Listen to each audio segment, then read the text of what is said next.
به هیچ وجه تغییر رژیم به هیچ وجه مطرح نیست. حتی بله. جایزه نوبل که به خانم ماریا کورینا مچادو رقیب قبلی آقای مادورو دادن، این هم یک کار خلاف است.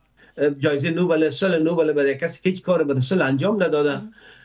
این آغاز یک دخالت بود که غرب و ایالات متحده امریکا زمینه‌های دخالت فراهم ساختن. امی دادن جایزه به اصطلاح صلح نوبل به خانم که هیچ کار برای صلح نکرده و معلوم شد که الان متحده امریکا برای دادن جایزه نوبل هم نقش اساسی رو داشته.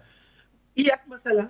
و مسئله دوم به صراحت در صحبت آقای ترامپ اظهار شده که ما به منابع انرژی نفت نیاز داریم و ما این کار به خاطر نفت کردیم. هیچ چیز به نام دموکراسی، هیچ چیز به نام انتخابات وجود نداره در این مسئله.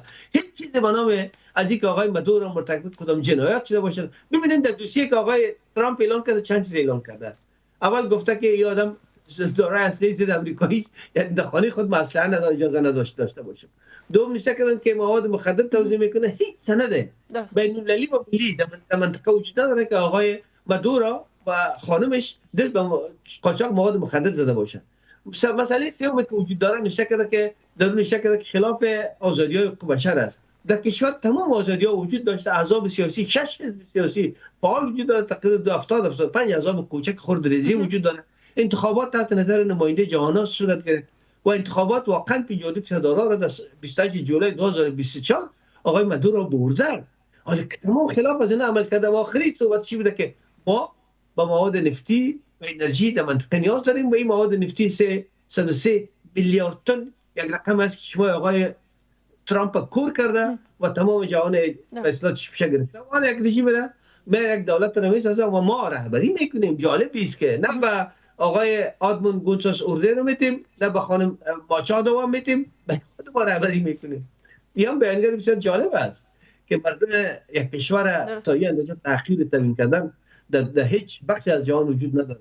ببینیم که سرنوشت از کشور چی خواهد شد و حکومت را شاید از سیاهی یک تعداد نفرش برن و همونطور که گرفتن مرکز کشور کاراکاس و همونطور که گرفتن خانه قبض رئیس جمهور محاصره کردن، گرفتن و اون رو بردن و فعلا در داخل معلوم نیست چی میگن. بس اخبار داخل شهر کاراکاس و پایتخت معلوم نیست که مردم امروز مظاهرات خواهد کردن، تظاهرات علیه امریکا سازماندهی خواهد شد. مردم چون اونا قبلا هم ارتش یا نیروی مسلح کشور آمادگی خود گرفتن به شکل شبکه‌های پارچه تقسیم شده بودن که ما گفتن اگر اردوی منسجم باشیم بمباردمان میکنه، نابود میکنه.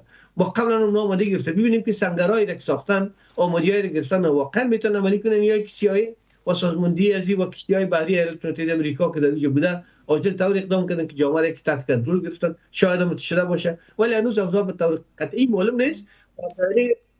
جمهور هم است که گویا اینا خواستن تا در این مسئله دخالت داشته باشه.